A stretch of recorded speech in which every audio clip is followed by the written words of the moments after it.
नमस्कार दोस्तों। आज हम इस वीडियो में इलेक्ट्रिकल के और कुछ इम्पोर्टेंट ऑब्जेक्टिव क्वेश्चन के बारे में डिटेल में डिस्कशन करेंगे। और अगर आपको वीडियो अच्छा लगता है तो सब्सक्राइब जरूर कीजिएगा। तो देखो आज का पहला क्वेश्चन शुरू करते हैं। पहला क्वेश्चन है, in a DC machine fractional pitch winding is employed to. देखो, किसी भी डीसी मशीन में हम फ्रैक्शनल पिच वाइंडिंग को क्यों यूज करते हैं? क्योंकि हमें जनरेटर वोल्टेज को इंक्रीज करना होता है, या फिर स्पार्किंग को कम करना होता है, या फिर कॉपर सेव करना होता है, या फिर दोनों बी सी मीन्स स्पार्किंग को भी कम करना होता है और कॉपर को भी सेव करना होता है, या फिर कूलिंग को इम्प्रूव करना होता है। तो इसका आंसर होगा किसी भी डीसी मशीन में फ्रैक्शनल पिच वाइंडिंग का इसलिए यूज किया जाता है क्योंकि स्पार्किंग को भी कम करता है फ्रैक्शनल पिच वाइंडिंग, और कॉपर भी सेव होता है हमारा फ्रैक्शनल पिच वाइंडिंग है। तो इसलिए option number E is the correct answer. तो देखो, ये फ्रैक्शनल पिच वाइंडिंग क्या होता है। ये वाला फिगर देखो, इस फिगर में देखो, ये जो वाइंडिंग है ये पहले देखो नॉर्थ पोल से आता है, वापस साउथ पोल से वापस आता है। लेकिन ये वाला फिगर देखो, इसमें ये नॉर्थ पोल से जाता है, लेकिन जब वापस आता है वो साउथ पोल से एक स्लॉट पहले ही आता है। तो इसीलिए जिस वाइंडिंग नॉर्थ पोल से जाता है साउथ पोल से वापस आता है उसको हम क्या कहते हैं? फुल पिच कहते हैं। लेकिन ये जो वापस जो आता है वो साउथ पोल से पहले ही आएगा, मीन्स चाहे एक स्लॉट पहले आता है या फिर दो स्लॉट पहले आता है, उसको हम क्या कहेंगे? फ्रैक्शनल पिच या फिर शॉर्ट पिच भी कहते हैं। तो इसका आंसर क्या होगा? Option number E, both option B and C the correct answer. Then देखो नेक्स्ट क्वेश्चन। नेक्स्ट क्वेश्चन है, the purpose of the starter is to. देखो, हम मोटर में स्टार्टर का यूज क्यों करते हैं? क्योंकि हमें स्टार्टिंग करंट को लिमिट करना होता है, या फिर स्पीड को लिमिट करना होता है, या फिर जो ओवर वोल्टेज होता है उससे प्रोटेक्ट करना होता है, या फिर बैक ईएमएफ प्रोड्यूस करना होता है। तो इसका आंसर होगा किसी भी मोटर में हम स्टार्टर का इसलिए यूज करते हैं क्योंकि हमें स्टार्टिंग करंट को लिमिट करना होता है। ऑप्शन नंबर ए होगा इसका करेक्ट आंसर। देखो, मान लो ये हमारा एक मोटर डीसी मोटर है, इसको जब हम स्टार्ट करेंगे, एक बात याद रखो, स्टार्टिंग के टाइम ये होता है आर्मेचर, और जब हम सप्लाई मीन स्टार्ट जब करते हैं तब क्या होता है? बहुत सारा करंट आर्मेचर को आता है। क्योंकि जो आर्मेचर होता है, ये जो आर्मेचर होता है इसका रेजिस्टेंस बहुत कम होता है। अगर रेजिस्टेंस बहुत कम रहेगा तो करंट बहुत ज़्यादा आएगा।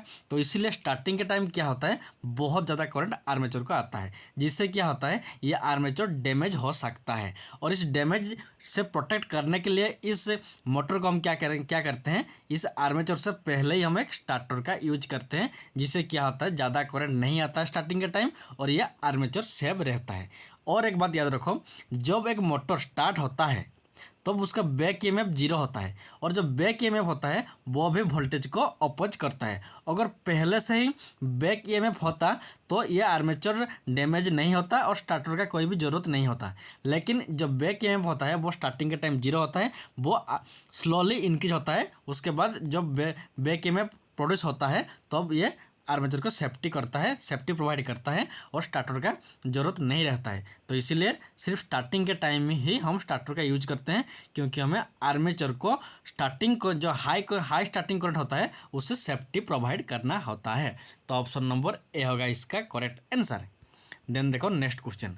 नेक्स्ट क्वेश्चन है, a three phase synchronous motor needs DC supply for excitation. देखो, जो थ्री फेज सिंक्रोनस मोटर होता है उसमें हम डीसी सप्लाई देते हैं एक्साइटेशन के लिए, वो उसको हम कॉन्टिन्यूसली देते हैं डीसी एक्साइटेशन एक थ्री फेज सिंक्रोनस मोटर को, या फिर सिर्फ स्टार्टर को ही देते हैं, या फिर स्टार्टिंग के टाइम में ही देते हैं, या फिर नॉन ऑफ दीज। तो इसका आंसर होगा, जो हमारा थ्री फेज सिंक्रोनस मोटर होता है उसमें जो डीसी सप्लाई एक्साइटेशन हम देते हैं उसको हमें कॉन्टिन्यूसली देना होता है। ऑप्शन नंबर ए होगा इसका करेक्ट आंसर।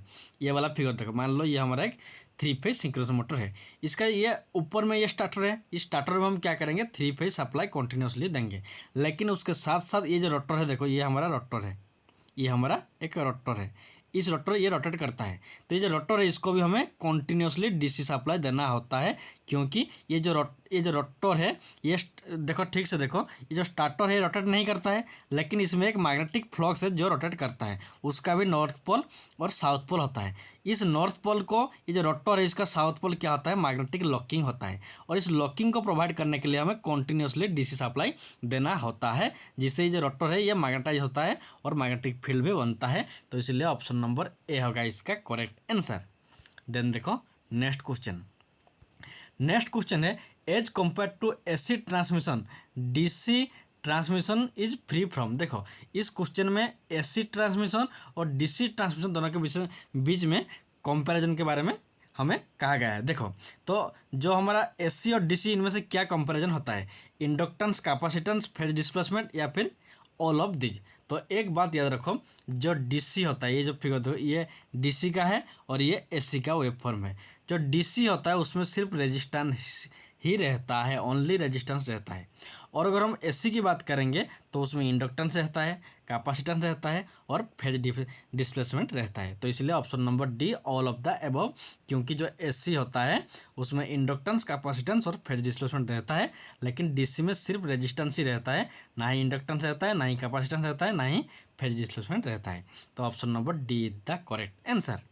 देन देखो नेक्स्ट क्वेश्चन। नेक्स्ट क्वेश्चन है the starting torque of a squirrel cage induction motor is. देखो किसी भी एक स्क्वायरल केज इंडक्शन मोटर का जो स्टार्टिंग टॉर्क होता है वो बहुत ज़्यादा होता है या फिर बहुत कम होता है या फिर फुल लोड टॉर्क से थोड़ा ज़्यादा होता है या फिर जीरो होता है। तो इसका आंसर होगा जो हमारा स्क्वायरल केज इंडक्शन मोटर होता है उसका starting torque full load torque से थोड़ा ज़्यादा होता है। तो ऑप्शन नंबर सी होगा इसका करेक्ट आंसर। और एक बात याद रखो, जो हमारा इंडक्शन मोटर होता है वो टू टाइप का होता है। एक होता है स्क्वायरल केज टाइप, ये वाला देखो, और एक होता है स्लिप रिंग टाइप। जहाँ पर हमें हाई स्टार्टिंग टॉर्क की ज़रूरत होता है, हाई स्टार्टिंग टॉर्क की ज़रूरत होता है, उसमें हम क्या करते हैं, slip ring type of induction motor का यूज करते हैं। और जहाँ पर लो की ज़रूरत होता है वहाँ पर हम ये हमारा स्क्वायरल केज के टाइप का यूज करते हैं। तो क्यों हम करते हैं स्लिप रिंग टाइप का इंडक्शन मोटर को हाई स्टार्टिंग टॉर्क कंडीशन में, क्योंकि देखो जो स्टार्टिंग टॉर्क होता है, जो स्टार्टिंग टॉर्क होता है वो हमारा रेजिस्टेंस के साथ डायरेक्टली प्रोपोर्शनल होता है। और ये जो हमारा स्लिप रिंग इंडक्शन मोटर होता है इसमें 3 स्लिप रिंग भी इधर कनेक्शन होता है। इसमें क्या होता है, हम एडिशनल रेजिस्टेंस भी बाद में मोटर चलने के बाद में भी हम ये जो 3 स्लिप रिंग है इसमें हम और ज़्यादा रेजिस्टेंस भी ऐड कर सकते हैं। और जितना ज़्यादा रेजिस्टेंस ऐड करेंगे स्टार्टिंग टॉर्क उतना ही ज़्यादा होगा। लेकिन जो हमारा स्क्वायरल केज इंडक्शन मोटर होता है ये फिक्स होता है, इसमें एक बार असेंबल होने के बाद इसमें हम और ज़्यादा रेजिस्टेंस ऐड नहीं कर सकते हैं। तो इसका स्टार्टिंग टॉर्क भी और बाद में हम इंक्रीज नहीं कर सकते हैं। और इसीलिए हाई स्टार्टिंग टॉर्क के लिए हम slip ring type induction motor का यूज करते हैं। तो इसका आंसर क्या होगा, जो squirrel cage type induction motor होता है इसका starting torque full load torque से थोड़ा ज़्यादा होता है। ऑप्शन नंबर सी होगा इसका करेक्ट आंसर। देन देखो नेक्स्ट क्वेश्चन। नेक्स्ट क्वेश्चन है for a DC voltage and inductor. एक बात याद रखो, जो इंडक्टर होता है उसमें डीसी वोल्टेज है कि वोल्टेज वैल्यू डिपेंड करता है उस पर, डीसी वोल्टेज के ऊपर वोल्टेज का वैल्यू डिपेंड करता है, या फिर पोलैरिटी डिपेंड करता है, या फिर ये एक शॉर्ट सर्किट होता है, या फिर ओपन सर्किट होता है। ये वेरी वेरी इंपॉर्टेंट है। अगर हम इंडक्टर के बारे में कहेंगे तो इसमें जो डीसी वोल्टेज होता है, डीसी होता है, वो शॉर्ट सर्किट होता है। तो ऑप्शन नंबर ए होगा इसका करेक्ट आंसर। और अगर हम एसी के बारे में कहेंगे तो एसी इधर क्या होता है, ओपन सर्किट जैसा काम करता है। ये वाला फिगर देखो, ये हमारा इंडक्टर का फिगर है और ये कैपेसिटर का फिगर है। जब हम वेरी वेरी इंपॉर्टेंट है, जब हम एक इंडक्टर के थ्रू डीसी पास करेंगे तो वो आसानी से पास करता है। देखो आउटपुट हमें डीसी मिल रहा है। लेकिन अगर हम इसी इंडक्टर के थ्रू हम एसी पास करेंगे तो इसको ये पास नहीं करेगा, अलाउ नहीं करेगा, फ्लो होने नहीं देगा। ठीक है, वैसे ही उसका जस्ट ऑपोजिट होता है कैपेसिटर में। कैपेसिटर में डीसी अगर फ्लो करेंगे तो पास नहीं करेगा, अगर हम एसी को पास करेंगे तो वह आसानी से पास करता है। ये आपको याद रखना होगा। जो इंडक्टर होता है वो डीसी को पास करता है, एसी को अपोज करता है, और जो कैपेसिटर होता है वो डीसी को अपोज करता है, एसी को पास करता है। ये दोनों वेरी वेरी इंपॉर्टेंट, आपको याद रखना होगा। देन देखो नेक्स्ट क्वेश्चन। नेक्स्ट क्वेश्चन क्या है, wave winding is employ in a DC machine of. देखो किसी भी डीसी मशीन में हम जब वेव वाइंडिंग का यूज करते हैं उसका क्यों यूज करते हैं वो वेव वाइंडिंग को, क्योंकि हमें हाई करंट और हाई वोल्टेज की ज़रूरत होता है, या फिर लो करंट लो वोल्टेज की ज़रूरत होता है, या फिर हाई करंट लो वोल्टेज की ज़रूरत होता है, या फिर लो करंट हाई वोल्टेज की ज़रूरत होता है। तो एक बात याद रखो, जो वेव वाइंडिंग होता है उसका काम क्या होता है, हाई वोल्टेज और लो करंट की ज़रूरत होता है। तो ऑप्शन नंबर देखो, high voltage low current, low current high voltage, option number ये जो option number B is the correct answer. तो देखो वेव वाइंडिंग क्या होता है और लैप वाइंडिंग क्या होता है। मान लो हमारे पास 10 नंबर ऑफ क्या है वाइंडिंग है, मान लो ये 10 नंबर ऑफ वाइंडिंग है। तो हम क्या करेंगे, अगर हम इसको दो ही लाइन में मीन्स पहला लाइन में 5 2 3, पहला लाइन में 5 दूसरा लाइन में 5, तो दो ही पैरेलल पाथ बनाएंगे। उसमें एक पैरेलल पाथ में 5 वाइंडिंग रखेंगे, दूसरा में 5 रखेंगे, टोटल 10 होता है। इसको हम क्या कहते हैं, वेव वाइंडिंग कहते हैं। और अगर हम क्या करेंगे, इस 10 को 10 पैरेलल पाथ बना करेंगे तो उसको क्या कहते हैं, लाप वाइंडिंग कहते हैं। ये आपको याद रखना होगा। तो लाप वाइंडिंग में जितना नंबर टर्न रहता है उतना ही हमारा पैरेलल पाथ रहता है। और जो वेव वाइंडिंग होता है वो हमेशा क्या होता है, दो ही पैरेलल पाथ रहता है। और वेव वाइंडिंग को हम हाई वोल्टेज लो करंट के लिए यूज करते हैं। ये आपको याद रखना होगा। Option number B is the correct answer. Then देखो नेक्स्ट क्वेश्चन है वेल्डिंग जनरेटर विल हैव। देखो जो वेल्डिंग जनरेटर होता है उसमें लाप वाइंडिंग होता है या फिर वेव वाइंडिंग होता है, या फिर आइदर लाप भी हो सकता है या फिर वेव भी हो सकता है या फिर नॉन ऑफ दिस। तो इसका आंसर होगा जो वेल्डिंग जनरेटर होता है उसको हम लो वोल्टेज हाई करंट के लिए यूज करते हैं। तो lap winding option number A is the correct answer. क्योंकि देखो जो वेल्डिंग जनरेटर होता है उसमें हमें ज़्यादा करंट की मोर करंट की ज़रूरत होता है और लो वोल्टेज की ज़रूरत होता है हमारा वेल्डिंग जनरेटर में। और ये हमारे कौन सा वाइंडिंग में मिलता है, हमें ये लाप वाइंडिंग में मिलता है, लो वोल्टेज हाई करंट। तो ऑप्शन नंबर ए होगा इसका correct answer. Very very important, जो वेल्डिंग जनरेटर होता है उसमें हम लाप वाइंडिंग का यूज करते हैं। देन देखो नेक्स्ट क्वेश्चन है tree system of wiring is suitable for. जो वायरिंग होता है, ट्री सिस्टम का जो वायरिंग होता है उसको हम इंडस्ट्रियल वायरिंग में यूज करते हैं, या फिर मल्टी स्टोर बिल्डिंग में यूज करते हैं, या फिर सिंगल स्टोर बिल्डिंग में यूज करते हैं, या फिर प्रिंटिंग प्रेस में यूज करते हैं ट्री टाइप वायरिंग को। तो इसका आंसर होगा जो ट्री सिस्टम वायरिंग होता है उसको हम मल्टी स्टोर बिल्डिंग में यूज करते हैं। ऑप्शन नंबर बी होगा इसका करेक्ट आंसर। तो देखो जो हमारा वायरिंग होता है हाउस में मेनली 2 टाइप का होता है। एक होता है हमारा ट्री सिस्टम, दूसरा होता है रिंग सिस्टम। तो ट्री सिस्टम क्या होता है, रिंग सिस्टम क्या होता है। तो रिंग सिस्टम क्या होता है, मान लो ये हमारा एक सोर्स है, इधर से हम क्या करेंगे एक वायर लेंगे, उसके बाद कुछ ऐसे ही लाएंगे, रिंग टाइप करेंगे, और जो कंज्यूमर होते हैं वो यहाँ से कंज्यूमर कोई पावर कंज्यूम करेगा, इधर से कंज्यूम करेगा, इधर से कंज्यूम करेगा, मीन्स ये एक ही सोर्स से इधर जाता है, उसके बाद रिंग जैसा बनता है। तो इसको क्या कहते हैं, रिंग सिस्टम।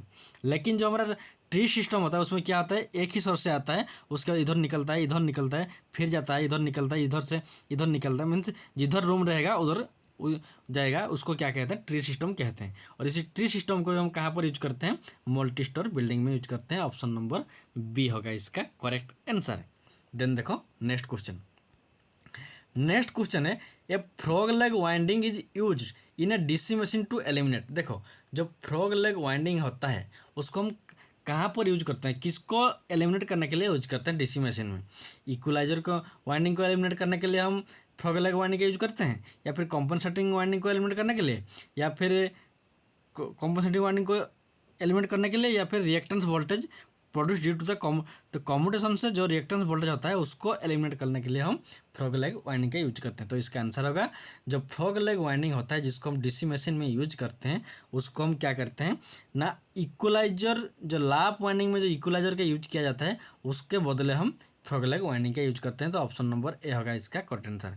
इक्वलाइजर का काम क्या होता है, देखो जो लाप वाइंडिंग होता है उसमें बहुत सारा पैरेलल पाथ रहता है। तो इसमें क्या होता है ना, प्रॉब्लम होता है कि किसी एक में ज़्यादा और एक किसी में कम ये हो सकता है। अगर हम उस कंडीशन में हम एक इक्वलाइजर को यूज करेंगे तो सभी पैरेलल पाथ में equal amount of current flow होगा। लेकिन जो हमारा वेव वाइंडिंग होता है उसमें 2 ही पैरेलल पाथ होता है, तो इसमें ये प्रॉब्लम नहीं होता है। तो इसलिए वेव वाइंडिंग में इक्वलाइजर का यूज नहीं किया जाता है, सिर्फ लाप वाइंडिंग में ही ज़्यादातर हमें इक्वलाइजर का यूज किया जाता है। तो आज के लिए इतना ही। Thanks for watching. और अगर आपको वीडियो अच्छा लगता है तो सब्सक्राइब जरूर कीजिएगा।